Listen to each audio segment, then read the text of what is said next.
Hello and welcome to the Phoenix 5-0 Info Show. I'm your host, Lieutenant Vince Lewis, coming to you from Phoenix Police Headquarters in beautiful downtown Phoenix. Coming to you once again with my show co-host, PIO Sergeant Rob Shearer. Welcome back to the show. Thanks, boss. Good to be here. I want to welcome our guest for this segment, PIO Sergeant and Silent Witness Program Coordinator, Brian Bauer. Welcome back to the show. Gosh, amen. So just for this show format, we're going to cut to some silent witness cases. Okay. And Brian, you have a couple you'd like to present? So there's two different ones. There's a homicide case that it's relatively recent. And again, like any of our cases on silent witness, we're looking for the community's help in trying to solve these problems, trying to identify the people responsible. And we're also giving away money for their help. So this one comes at near downtown Phoenix. This is 22nd Street in Fillmore. This homicide took place actually on Halloween Eve. During Halloween timeframe, there was a house party where our victim, who was at this party with several other people, was shot and killed. Now, what's unique about this case is we understand that there's a lot of celebration going on during times of Halloween parties, New Year parties, all these different celebrations. There's a lot of people there. That means a lot of phones, a lot of eyes. We know somebody at this party has information. It's just a matter of where they can provide that information. We're asking, call in a silent witness, 480-WITNESS, 480-TESTIGO, provide that information. If you have a video clip from your cell phone, you can go on to Silent Witness online and still provide that clip. You're going to remain anonymous and you'll be eligible for $2,000. When you get these type of cases, you work hand in hand with our homicide unit as you go through this, right? Yeah, it's a homicide unit. A lot of people don't understand, though, that some of these homicides, they involve a lot more. They involve the assaults detectives. They involve property crimes detectives. They involve our night detectives. So there's a lot of people involved in this. Silent Witness is just one of those small portions of it. Silent Witness also works with units from all over the county. We're starting to branch off to go statewide, where we're helping solve cases anywhere in the state of Arizona and still being able to provide the anonymity that we protect people with, as well as providing a reward. So what happens, Brian, if somebody has that cell phone video? Is there a way for them to connect through the portal to the Silent Witness site to upload that video? Or how do you want that delivered, since you are trying to protect their anonymity? Yes, and that's a lot of people's fear is, hey, I don't want to be part of any kind of criminal justice aspect. I don't want to go to court, but I have this pertinent information that's going to help the case out. We ask them to go to silentwitness.org. There's a section where you can submit a tip. In that tip submittal, there's a portion where you can upload any kind of data that you need, whether it's a text message, a picture, a video, whatever it is. It's there available for you. Again, your anonymity will be protected. You're not going to be recorded on your name, your date of birth, any information about you. You're going to be provided a username and a password that's generated as soon as you hit submit. We're not tracking any information about you. We just want the intel that you have. Awesome. Hey, so when you guys get this sort of stuff, like you guys are going to get these tips in, how do you guys go about protecting that anonymity and still funnel that information to those investigators? That's a great question. So one of the key figures that we have is the system that we use, which is P3 tips. What this does is, as you make a phone call into the channel or you put in your own submittal, it automatically propagates a username for you. That username is unique to that specific call-in or that tip. So if you call 5 different times, you're going to get 5 different usernames that will all be traced back to the case itself. What we ask people to do is make sure that you have that case number and that username that's provided to you memorized, written down somewhere, because anytime that you call back for an update on the case and where it's going through the either Silent Witness or through the investigators themselves, we're going to want to reply to you specifically. So using that username password that's provided to you is our way of communication. Again, we're not going to ask name, date of birth, any kind of identification. We don't track any URLs, nothing like that. It doesn't go through email services. It goes through this portal that's set up to protect your anonymity. So hit us up with that second case real quick. Yeah, so this second case is March 1st, 2025. Again, a fairly recent case. This is at the Raising Cane's at 43rd Street in Thomas. This individual, and we have good surveillance cameras, we have good witness statements, a pretty decent picture of this individual's face that you can see on our website. You can also see on this 5-0 podcast. But what it shows is this guy goes into the restaurant, starts demanding money.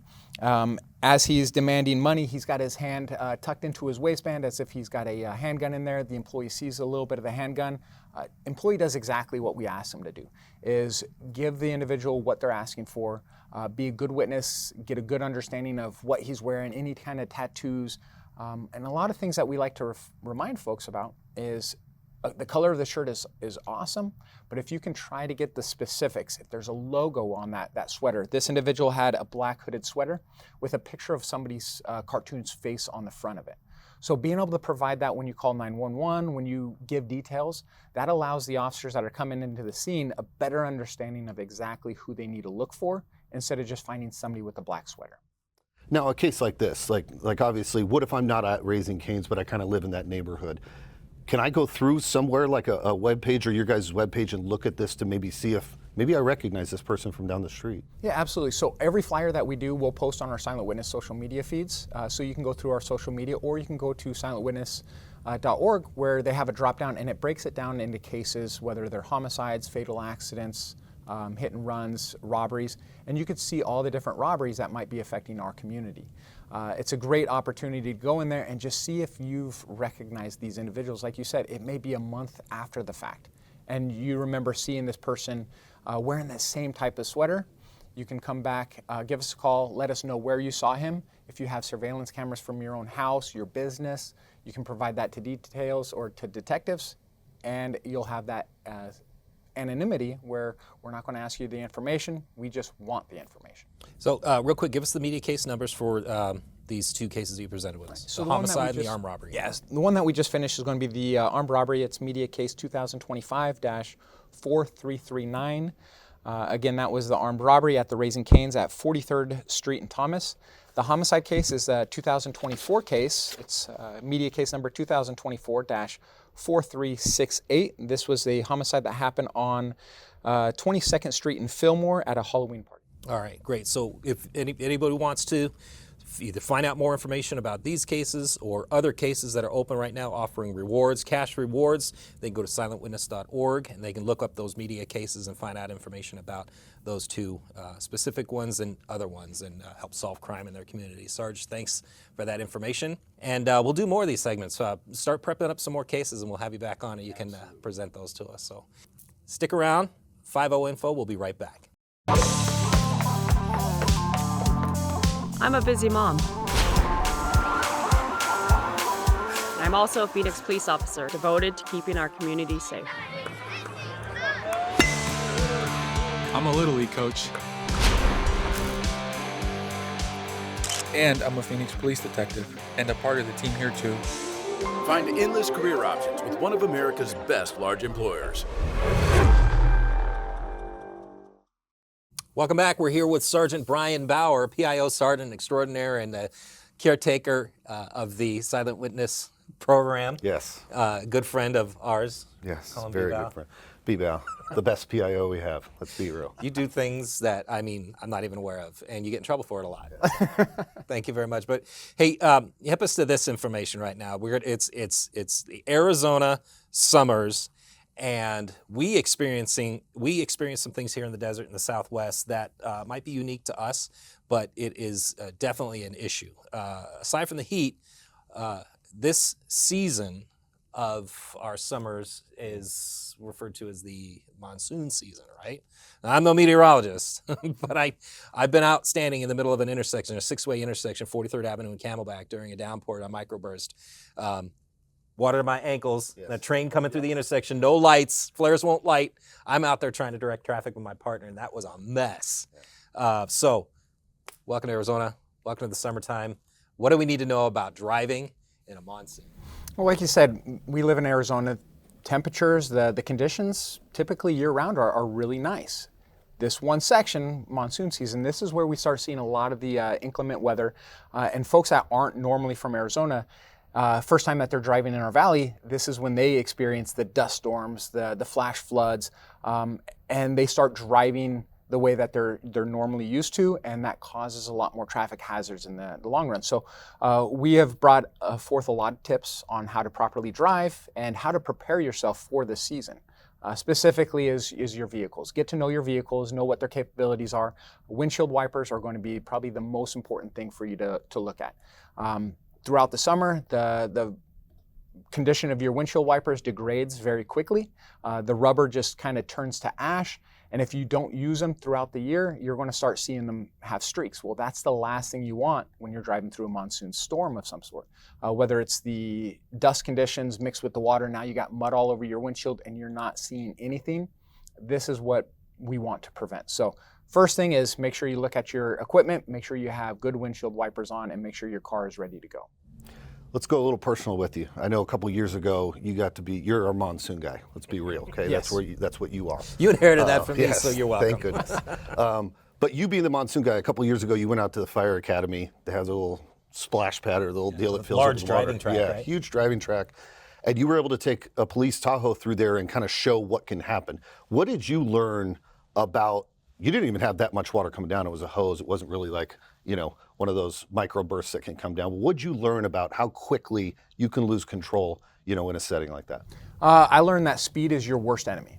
The faster you go, the harder it is to stop, the harder it is to control your vehicle, and that's what you learned out there. And like you said, I've been doing it for 3 years now. Each year, I've gone a little bit in a different direction. That first one was just showing that losing control of your vehicle in a small amount of water can happen relatively quick. And the stopping distance, when you put water into it, or even the smallest amount, LT, you're talking about flooding up to your ankles.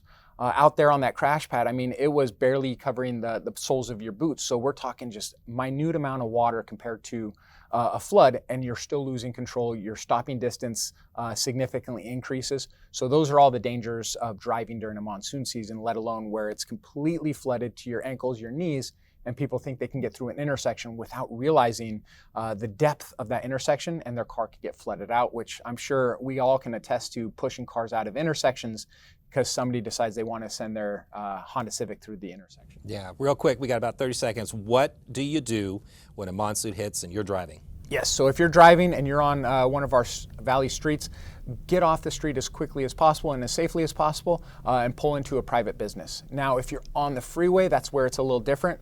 We'd rely on DPS and our partners to kind of give you the key, but we understand a lot of folks on the freeway, they don't know what to do. Pull off to the right as far as you can, turn off your lights.